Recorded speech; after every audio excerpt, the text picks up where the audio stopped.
모두 날 따라 따라 콧바람 삐끗바람 Let you up 신바람바람바람 Let me up 콧바람바람바람 달려 I'm coming 오늘도 running 이제 날 따라와 따라 콧바람바람 신바람바람. Herkese tekrar merhabalar. Kanalıma hoş geldiniz. Bugün size Salon de Nabi adında bir dizi ile geldim.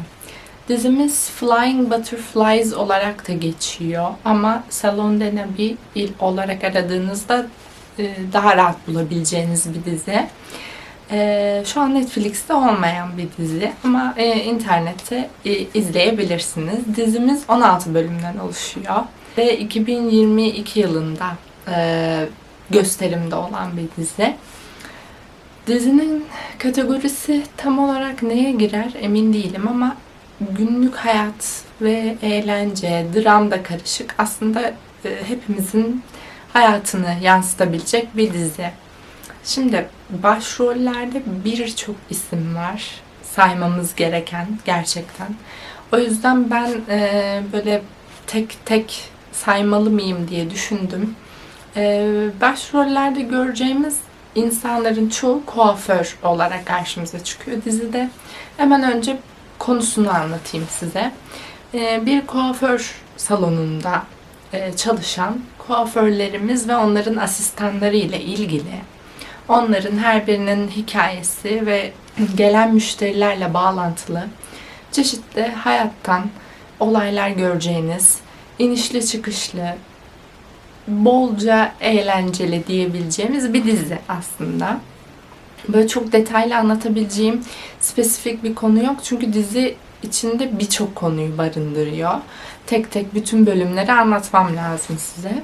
O yüzden izleyince ne demek istediğimi de anlayacaksınız ve pişman olacağınızı da düşünmüyorum. Gelelim biraz oyuncu kadrosuna. Kim Eun-woo adlı oyuncumuz burada kuaförlerimizden birini canlandırıyor.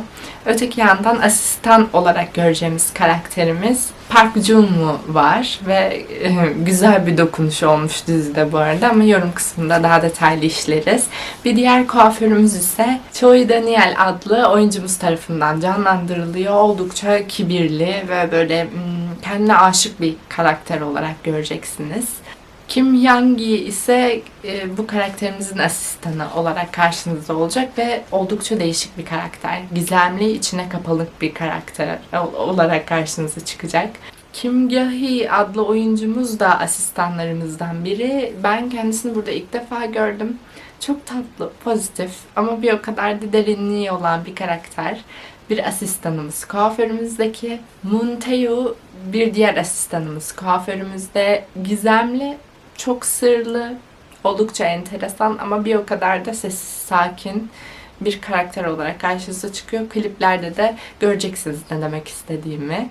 Oh Yuna burada kuaförümüzün sahibi, salonumuzun sahibi.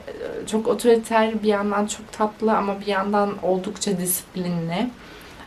Bir anne aynı zamanda ve güzelliğine de çok düşkün bir karakter ve patronumuz da o. Evet, 7 kişilik bir kuaför salonu diyelim.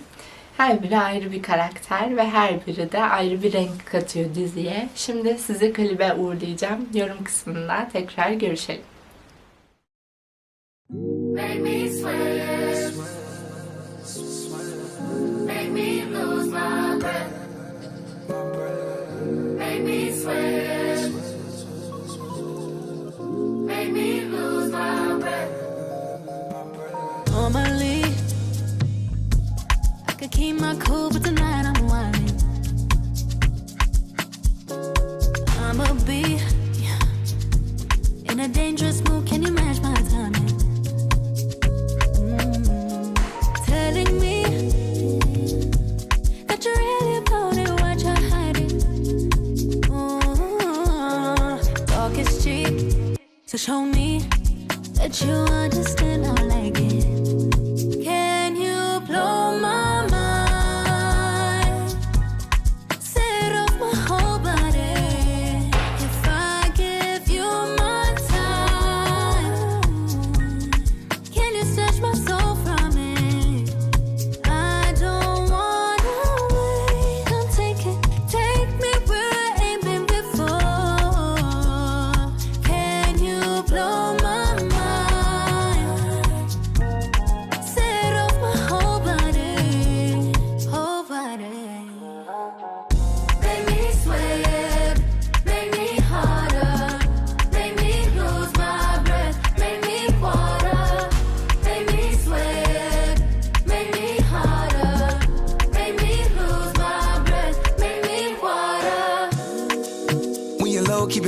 like flame. Can make your whole life change. Just a bomb body, yeah, but the wrist plain. Eliante with a bust down chain. The way the thing move, girl, that way strange. I'm loving how I bounce like a got spring. I know a couple things we can exchange. Created the 8 p.m. on timing.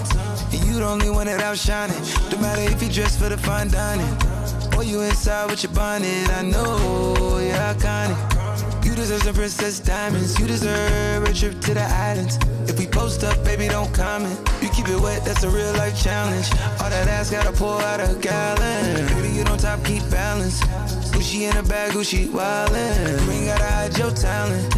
Even if you did, I bet I find it. You know I come from the H, but it's +27 when I dial in. Make me sweat. Make me lose my breath. Make me sweat. Make me lose my breath. Make me sweat. Make me harder.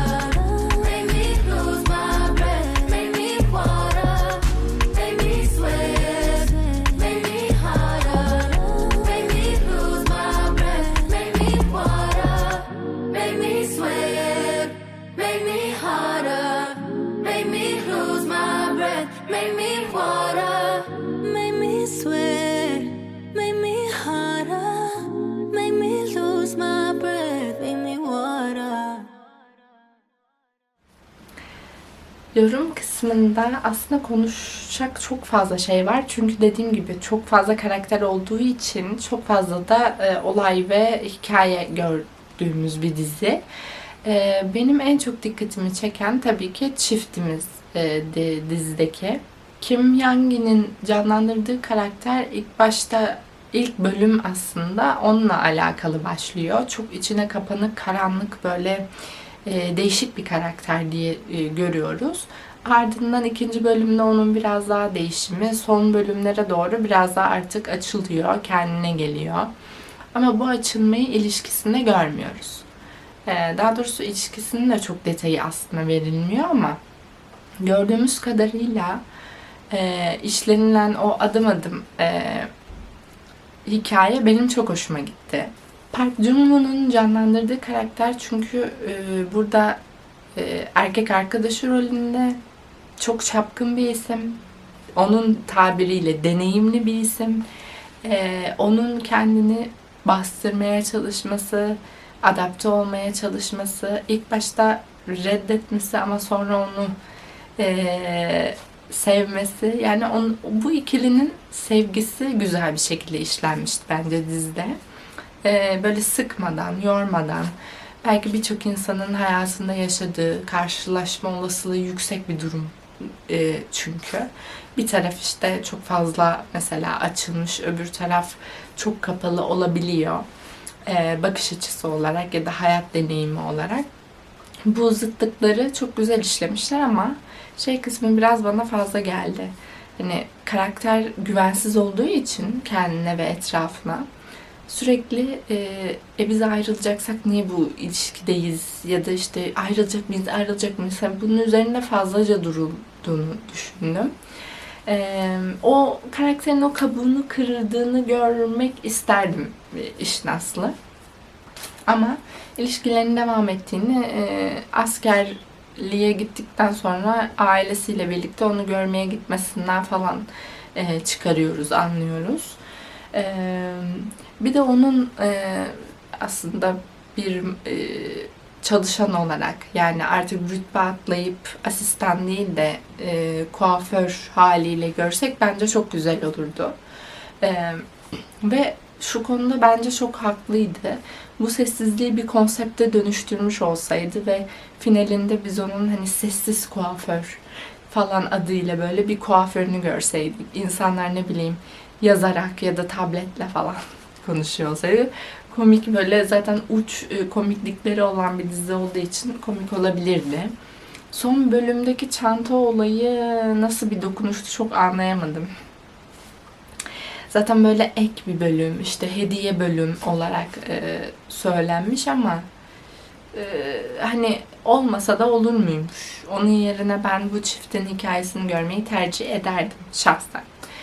Ama onun dışında Belki bu bazı karakterlerin çok uçlarda yansıtılması rahatsız edici olabilir mi?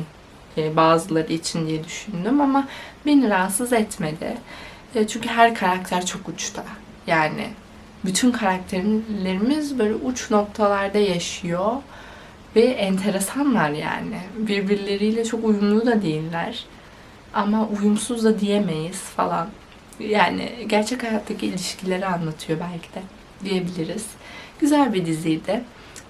Böyle yorulduğunuz, bunaldığınız ve çok kafa yormak istemediğiniz bir zaman izleyeceğiniz, çıtır çerez diyeceğimiz tatlı bir diziydi. Sizle buluşturmak istedim bu yüzden.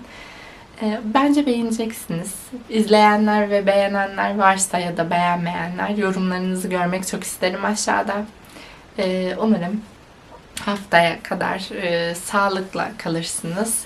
Hoşça kalın. Teşekkür ederim buraya kadar beni izlediyseniz. Kanalıma abone olup videolarımı beğenip bana destek olmayı unutmayın. Hepinizi seviyorum. Hoşça kalın.